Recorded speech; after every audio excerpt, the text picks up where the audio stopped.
tema del JETSE, a mí me parece muy importante que esta semana don Antonio Espaillat haya decidido romper el silencio y dar la cara.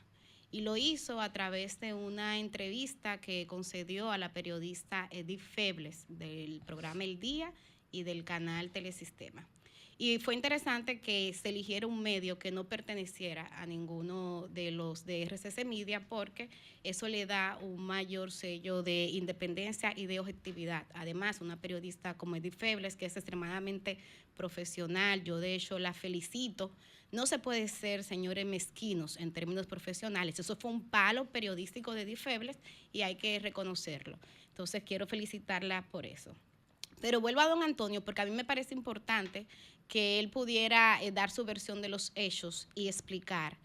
Y lo digo porque después de esta tragedia, la necesidad de esta sociedad dominicana poder entender qué pasó ahí y por qué pasó, eso es muy importante. Inclusive en las etapas del duelo, el tú poder tener claridad de la información es un elemento muy esencial. Y yo creo que en ese sentido ha sido interesante. Además, desde el punto de vista periodístico, del manejo de las informaciones, esta ha sido una tragedia que también ha servido de caldo de cultivo para que circulen muchísimas informaciones falsas. Y las informaciones falsas solamente se desarticulan dando información verídica de fuentes confiables. Yo recuerdo que en un momento se había dicho que la empresa JETSE había estado tratando de traspasar bienes a otras empresas. Se dijo que había un imputado en un caso de presunta corrupción administrativa que estaba formando parte de un equipo que estaba asesorando a Antonio Espaillat. Eso también se desmintió luego, eso también era información falsa. Y así han circulado muchas versiones. Uno, de manera profesional, siempre trata de ir a la fuente, de buscar el dato y también de separar la paja del trigo, porque en este contexto hay muchas personas que hablan desde la ignorancia, hay personas que también hablan desde una intención de hacer daño porque tienen competencias comerciales, porque tuvieron una relación que en un momento terminó mal. Pero más que eso, a mí lo que me importa son las víctimas, las familias de las víctimas que hablan desde el dolor y que eso es un dolor que hay que respetarlo y que hay que entenderlo y que no debemos cuestionarlo. Entonces, en ese sentido, qué bueno que se haya concedido esta entrevista, qué bueno que a partir de ahora podemos también comenzar a valorar con mayor dimensión los hechos. Falta la respuesta de las autoridades, que para mí será esencial. Sin embargo, quiero hacer una observación en el siguiente sentido. Y es que a mí sí me hubiese gustado, si me hubiesen preguntado a mí, me hubiese gustado que don Antonio se hubiese llevado de sus instintos y que hubiese ido a la zona cero el mismo día de la tragedia. Cuando él tomó el avión, que tomó un avión de emergencia para el país, esa era su intención. Eso era lo que le dictaba su corazón. Ojalá él se hubiese llevado más de sus instintos, porque es cierto que eso tenía un riesgo desde el punto de vista de la seguridad, pero yo entiendo que tomando las medidas de seguridad, ¿verdad?, haciendo las medidas de prevención, era importante que él estuviera ahí. Importante para las víctimas ver que él estaba ahí, que estaba dando la cara, que estaba actuando en función de lo que demandaban las circunstancias. Yo pienso que eso hubiese sido muy importante. Ojalá Antonio Espaillat lo hubiese hecho así. Pero la historia no se construye a partir de los hubiera, dicen por ahí. Yo creo que entonces ahora, pasada esta tragedia, es importante que además del elemento legal y del elemento comunicacional, también nos centremos en el elemento humano. Y en ese sentido, a mí me gustaría humildemente sugerir si se pudiera articular alguna especie de comité de respuesta de parte de la empresa propietaria del JETSE para que tenga un mayor acercamiento a las víctimas. Por ejemplo, en esa entrevista, Antonio Espaillat señalaba que había estado en comunicación con algunas familias, pero yo creo que hace falta que se comuniquen con todas las familias y que la empresa pregunte en qué les puedo colaborar, cómo puedo ayudar. Y yo lo digo por lo siguiente. Primero, porque la tragedia de esa magnitud, según pasan los días, sigue creciendo. Yo, por ejemplo, esta semana me enteraba a partir de una pregunta que le hice al ministro de Trabajo, Eddie Olivares, que respondió Eduardo Guzmán, de que como consecuencia de esta tragedia, unas 400 personas quedarían en los próximos 60 días excluidos del sistema de seguridad social, porque entre las 232 víctimas mortales hay quienes eran titulares de seguros de salud, que ahora obviamente esos seguros se pierden. Entonces, y figúrense ustedes ahora 400 personas que van a quedarse en cobertura de salud. O sea, es como que mientras más uno sigue indagando, más dolor sale. El tema, por ejemplo, de los huérfanos y huérfanas, 136 de manera inicial. Por eso me parece importante que la empresa se pudiera ver cómo puede colaborar con estas víctimas. Y a mí me encantó una parte en la que Antonio Espaillat decía, yo estoy aquí, yo voy a dar la cara y yo voy a responder. Eso es extremadamente importante porque uno sabe, mire, que ningún empresario quiere que en su negocio suceda una tragedia como esta. Ningún empresario quiere eso. Y el mismo don Antonio también ha tenido su duelo a su manera, un duelo que no se puede comparar de ninguna manera con el de las víctimas, porque don Antonio está vivo y hay mucha gente que perdió la vida.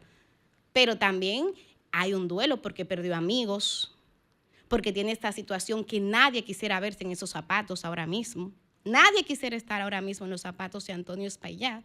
Y porque también ha sucedido en su negocio, un negocio que no era un negocio de por ser, un negocio familiar, un negocio que tiene en conjunto a su madre. Entonces, todo eso también hay que valorarlo, pero hay que responder. Y la respuesta, insisto, no se puede dar solamente desde el punto de vista de la comunicación o desde el punto de vista legal.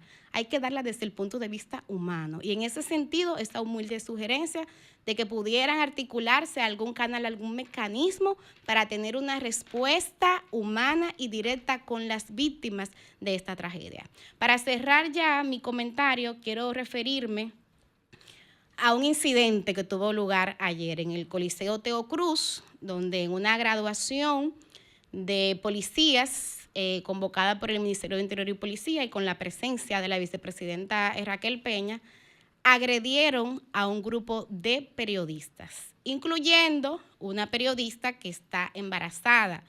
Se trata de Xiomara Brito, que es periodista del grupo Telemicro, tiene 6 meses de embarazo. La agresión no fue directamente allá, pero yo estaba cubriendo. Y ahí pues resultó afectada por alguno de los empujones. La agresión directa fue contra la periodista Rosalba Escalante, que forma parte del grupo ACD Media, y ella me cuenta que un seguridad de Farideh Raful le dobló el brazo, le intentó quitar el micrófono y la empujó.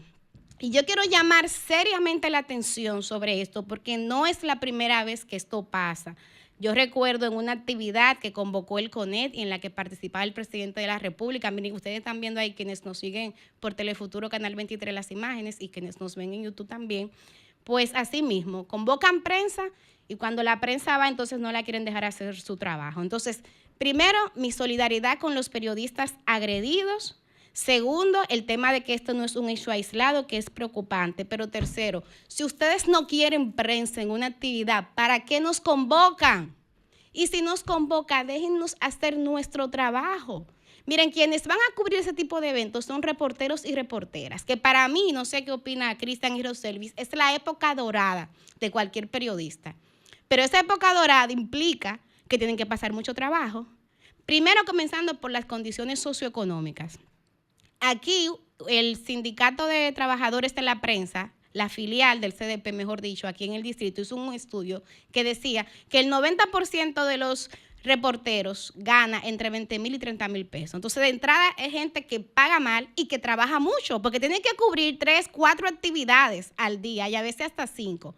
Entonces, que encima de eso se tenga que encontrar con equipos de seguridad que no le permiten hacer su trabajo, que lo maltratan, que lo empujan, que le golpean, que le tratan de quitar el micrófono, pero caramba, ¿qué falta de respeto es esa? Y quiero hacer un llamado al Colegio Dominicano de Periodistas. ¿Saben por qué? Porque muchas veces el colegio solamente se pronuncia cuando son periodistas de élite, los que son afectados.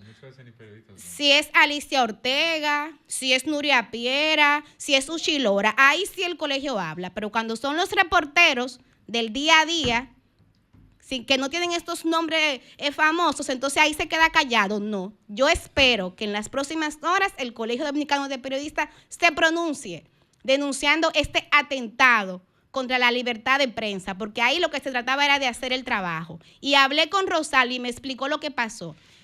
Farideh va saliendo y la prensa la aborda con todo el derecho, porque ese es nuestro trabajo, buscar la información.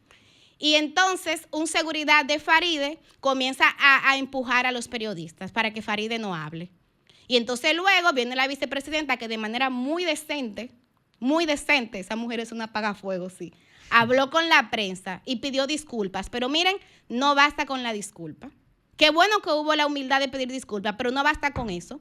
Queremos sanciones, hay que sembrar un precedente y los funcionarios y las funcionarias tienen que hablar con sus equipos de seguridad y decirle que ok, que resguarden su seguridad, pero sin atacar a la prensa. Y yo lo digo por lo siguiente, donde está un periodista, está defendiendo el derecho a la información de la ciudadanía, que es un derecho fundamental. Entonces, señores autoridades, hagan su trabajo, pero caramba, dejen que también la prensa haga el suyo. Cambio y fuera.